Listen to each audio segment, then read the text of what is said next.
मई 2024 में देश के आम चुनाव यानी लोकसभा के चुनाव होने जा रहे हैं और राजस्थान में लोकसभा की 25 सीटें हैं।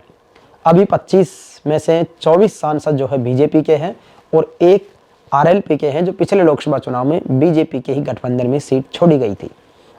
इस बार क्या होगा ये तो अभी वक्त है, लेकिन एक तरफ कांग्रेस पूरी तैयारी में है, वहीं बीजेपी भी स्क्रीनिंग करने में अपनी पूरी तैयारी में है।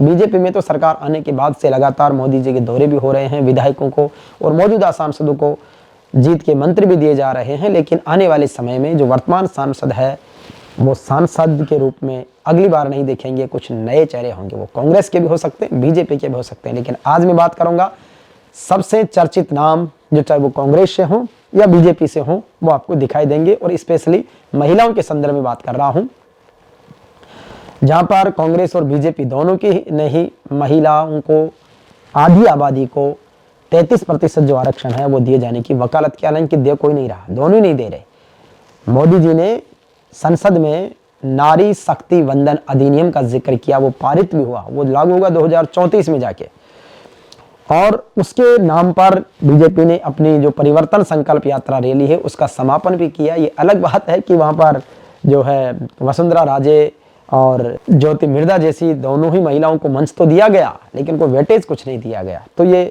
कुछ दिखावा भी रहा, इसके काफी सारी चर्चा भी हुई। लेकिन अब जो पूरे राजस्थान में 4-5 महिलाएं जो नई ट्रेंडिंग में है, जो शायद लोकसभा चुनाव लड़ सकती है, हो सकता पार्टी उसकी बीजेपी हो जाए, पार्टी कांग्रेस भी हो सकती है।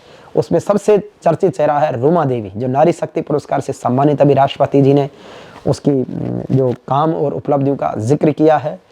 दौसा से जो है वो धोली मीना है, जो आजकल यूरोपियन देशों में अपने सोशल मीडिया ट्रेंडिंग से काफ़ी चर्चा में है।